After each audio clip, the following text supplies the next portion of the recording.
Если говорить об отчетном периоде, это 3 последних месяца, июль, август и сентябрь, то он был богат событиями. Так, в рамках ежегодного культурно-спортивного фестиваля «Абаза» в столице КЧР, городе Черкесске, прошел День культуры абхазо-абазинского этноса и День абхазского флага.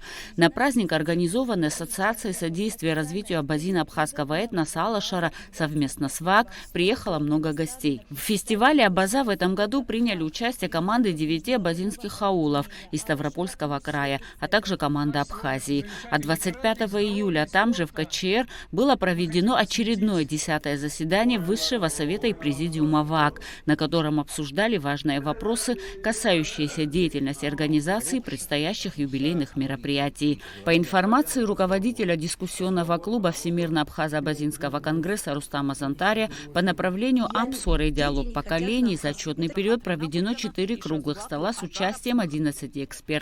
Отдел по работе с местными отделениями также продолжил работу в прежнем режиме. На сегодняшний день по всей Абхазии открыты 53 отделения. Со всеми ними ведется тесная работа.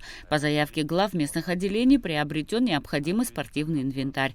Проект Аймадар охватил более 400 учащихся в селах Бамбора, Маркула и учеников школы-интернат в городе Чимчира. И вот сегодня мы с вами находимся в национальном парке Апсны, где завершаем один из наших проектов под названием Аймадара. В этом проекте поучаствовало около 400 детей. Само название проекта Аймадара, то есть это связь. Мы подразумевали под этим проектом, чтобы наши дети получали вот связь со своей историей, со своими традициями, бытом. Дети просто просили поучаствовать в нем и на следующий год.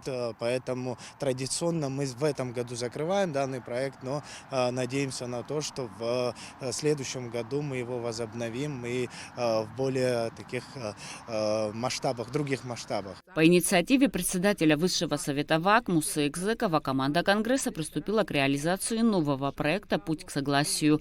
Он будет осуществляться под эгидой вновь созданного Координационного совета женщин, председателем которого утверждена журналист и общественный деятель Екатерина Бебия. И первое мероприятие, которое провел Совет, было приурочено ко Дню Победы. В университете прошла встреча матерей погибших со студентами и преподавательским составом АГУ. В сентябре текущего года начал работу еще один новый отдел ВАГ по образованию, социальной активности и здравоохранению. Он направлен на оказание содействия государству в вопросах повышения качества образования в разных областях, профилактики и охраны здоровья граждан, реализации социально значимых проектов как важного этапа развития гражданского общества. В рамках проекта в старших классах специалисты проводят тренинги и тестирования по профориентации. Ребятам презентуют среднетехнические профессии. Тренинги уже прошли в интернате Колдахуары и в Чуловской школе. Более 70 детей участвовали в беседе. Также важной составляющей работы отдела является популяризация здорового образа жизни. В школах проводятся тренинги по оказанию первой помощи совместно со специалистами МЧС. Занятия уже прошли в селах Абгархук, Мукхуап. За последние несколько месяцев отдел по развитию молодежи и физкультуры ВАГ провел более 10 мастер-классов по национальным играм. Общее количество участников превысило 200 человек.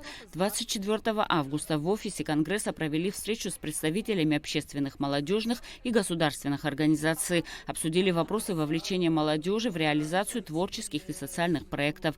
Провели различные акции, приуроченные к 29-й годовщине Дня Победы. Совместно с Управлением по делам молодежи и спорта администрации Сухума провели открытый турнир в столице по абхазским народным играм. И, как мы уже говорили не раз, 2022 год особенный для ВАГ. 7 октября исполнилось 30 лет со дня основания организации. В связи с этим в этом году пройдет 8-й съезд Всемирного Абхазо-Абазинского конгресса. Уже несколько недель вся команда активно занимается подготовкой официальных праздничных мероприятий, приуроченных к юбилейной дате. Съезд будет разделен на 2 части.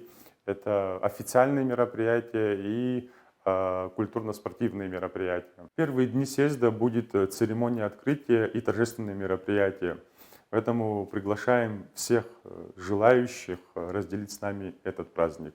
Команда Конгресса ожидает, что 8-й съезд станет одним из самых масштабных в истории организации. Все официальные праздничные мероприятия пройдут в период с 7 по 11 декабря. Эсма Джикирба, Сергей Каджай, Абхазское телевидение.